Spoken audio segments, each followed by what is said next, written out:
So, ito na mga lot, the moment of truth. Ayan na.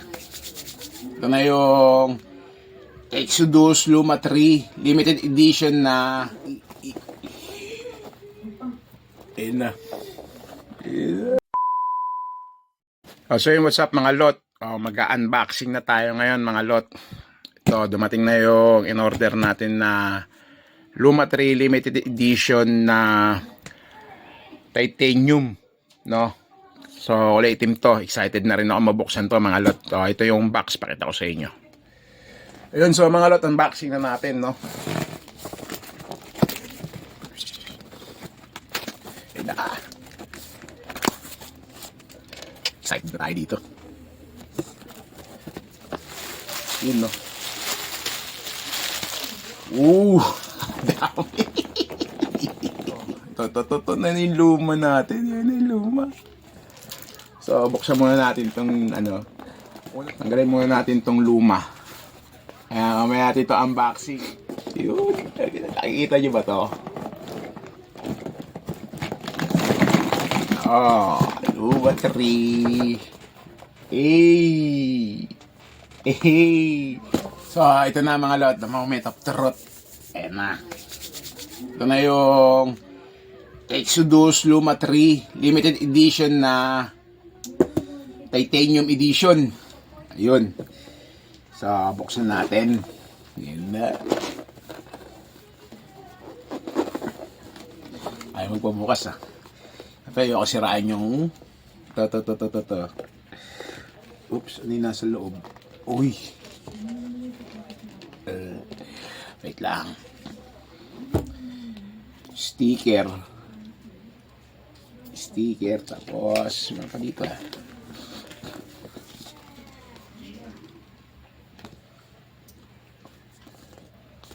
Yan, card, tapos sabi, meron pa ba? Meron pa. May isa pa. Ang kuha. Resibo pala to. Resibo galing sa luma. Yan.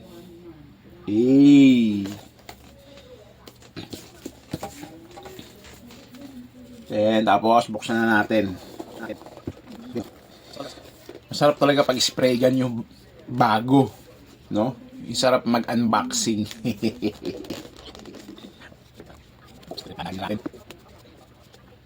Padang natin. Pupunit. Yun. Open na natin ito mga lot. Ayan na. Wow! Iyan o. Ang pogi mga lot. No. So, bago natin ito galawin, boxing na rin natin tong quick release. Buksan natin. Ayaw mo po bukas ah.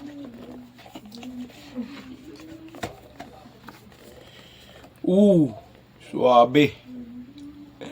Quick release. Ganda.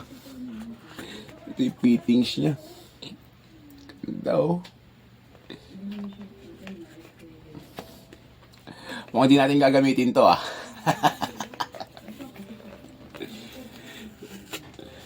Yon.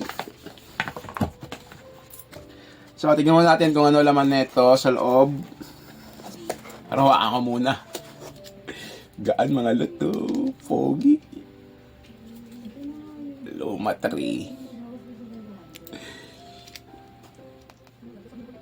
Luma 3 parang ano siya, no?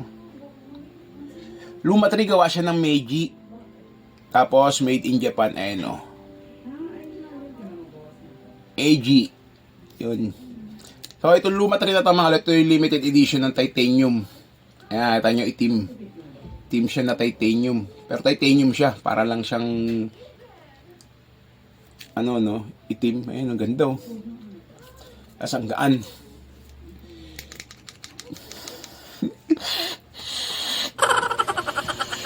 Sarap amuyin. Tapos magiging may pintura na, no? Tapos, may kasama siyang kasama siya 1.5 na nozzle. Yan. Itong 1.5 na to, ito yung pang-base. Tapos, yung nasa loob nito, ito 1.3 na nozzle. Ito yung pan-top coat. Pogi, mga lot. Tapos, may kasama siyang gauge. Yan. Ito, ano siya? Digital pala to. Digital gauge. Ayan, no? Digital. So, ganyan yung ano niya pag sinetap. Tapos, kung gagamitin ko tong fittings, ganyan siya. Straight luma. Yan, no? Gwapo, no? Gwapo, mga lot, no? Pero tanggalin muna natin to. Siyempre, di natin gagamitin to.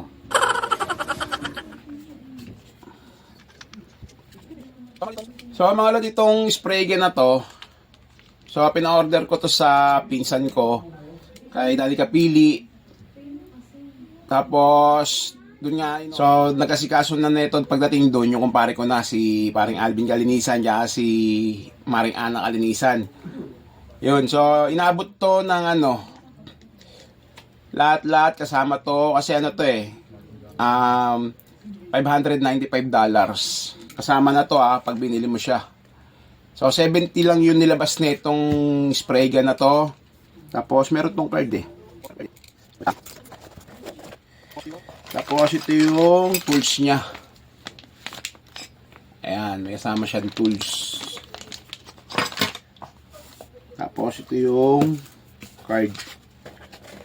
Sa ilalim. Ganda ng box. Ang ganda ng lalagyan ng ano, ng luma. So, meron siyang card. Yung card niya, ang ganda. Ayan, no? No?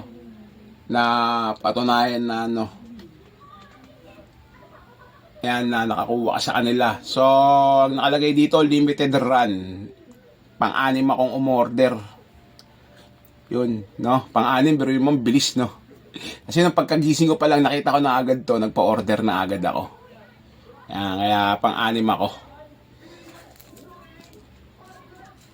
So, siyempre natabi natin to.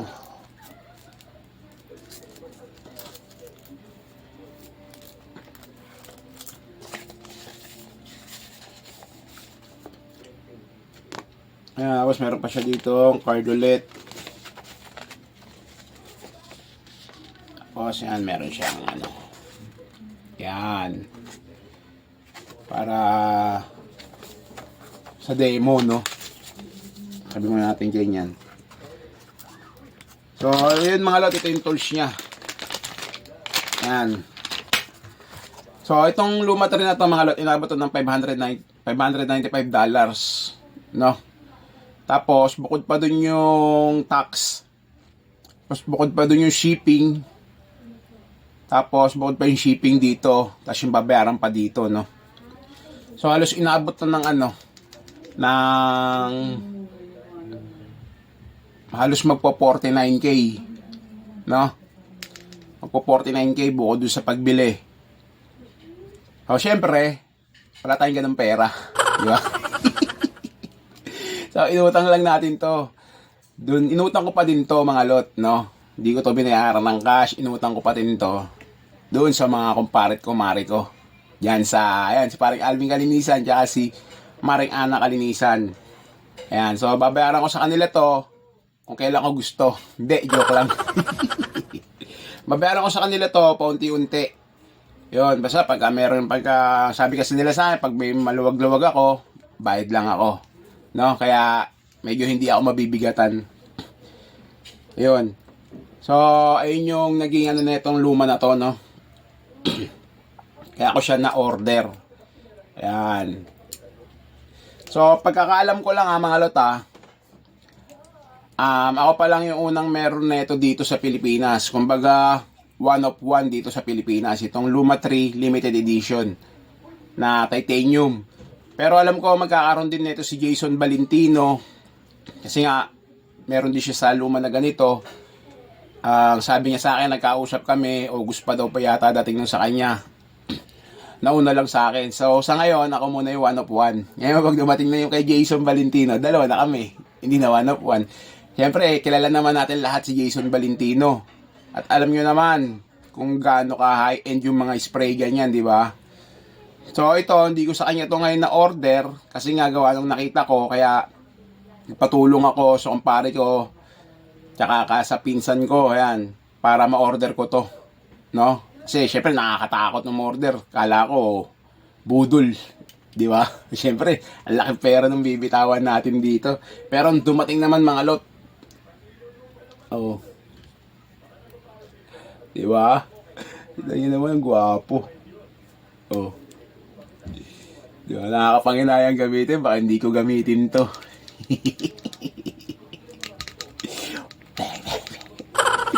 Tapos, ang ganda pa nung gauge niya, digital. Pero tong gauge na digital niya, baka hindi ko din gamitin to kasi meron akong extra gauge doon. So, nakakapanghinayang lang, pero titignan ko pa din, no? Tapos, itong fittings na to, mga lot. Itong fittings na to na quick release niya, hindi ko to gagamitin talaga. Ayan, kasi meron ako niyan. Ito. Bumili ako niyan. Ayan, meron talaga ako niyan. Parehas nito, yung fittings niya, pero ito talaga luma. Tapos ito, luma. Walang tatak ko. Ayan, so ayan yan, parehas yan.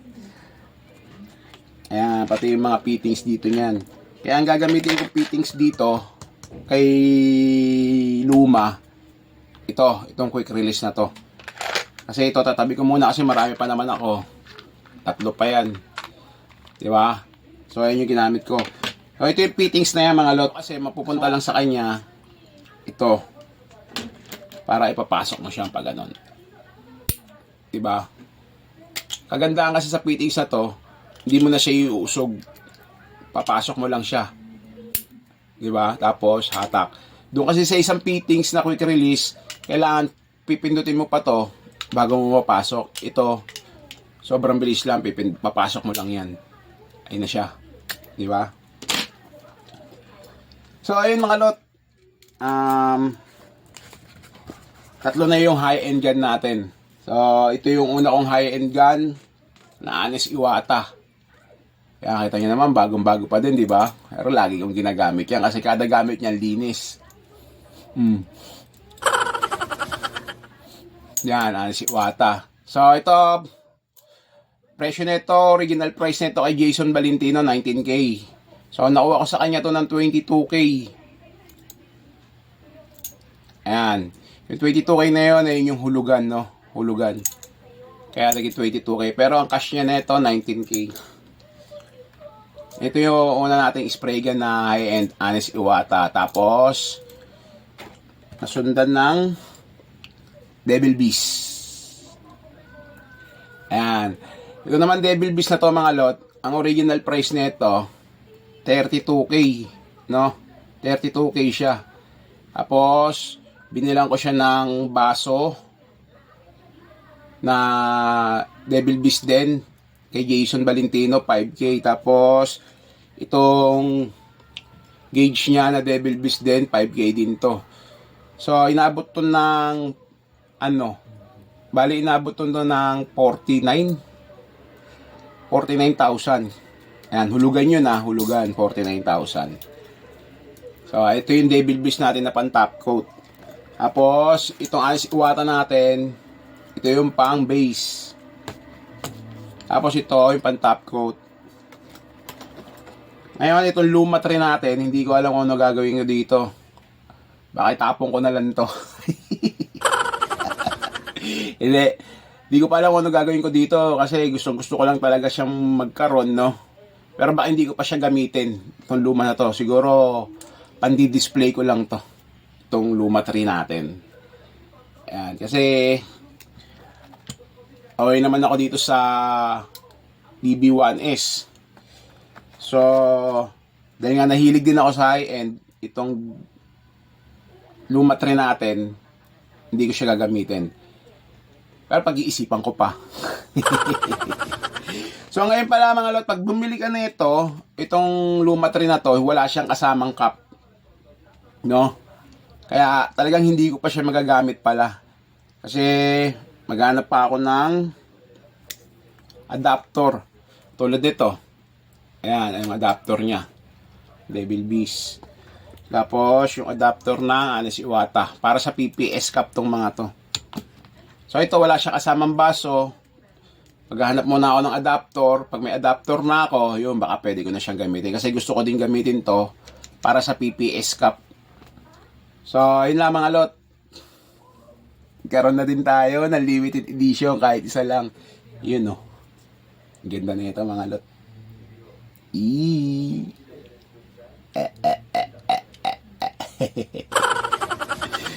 So, bale, bibidyoan natin pag gagamitin natin to mga lot at pag nakabili na ako ng adapter para sa PPS cup. Ayun. Sarap magpintura nito. Oh. Di ba? Ayan si Iwata, Devil Beast. Tapos Luma 3. Ayun na. So, ayun pala lot, mga lot. Ulitin ko, si Luma 3 pala. Ang may gawa pala sa kanya si Meiji. Ayan o. Meiji. Ayan. Di ba? So, ito tatlong natin magkakaiba ng brand. Isang Anis Iwata, tsaka isang Devil Beast. No? Tapos, isang Luma 3 na Meiji. So, kuha pa tayo ng isang gun. Mag-aabang-abang tayo ng SATA na Minigit SATA na limited edition. No? Para maging 4 na. Tapos, stop na. So, yung mga lot. Pakita ko ulit sa inyo susunod pag nakabili tayo ng adapter dito. Para mapormahan natin to si Luma 3. Katulad nito mga to. Yan, formado, di ba? BB1S, Anis Iwata, Luma 3. So, yung mga lot, kita-kits ulit susunod na video. Peace!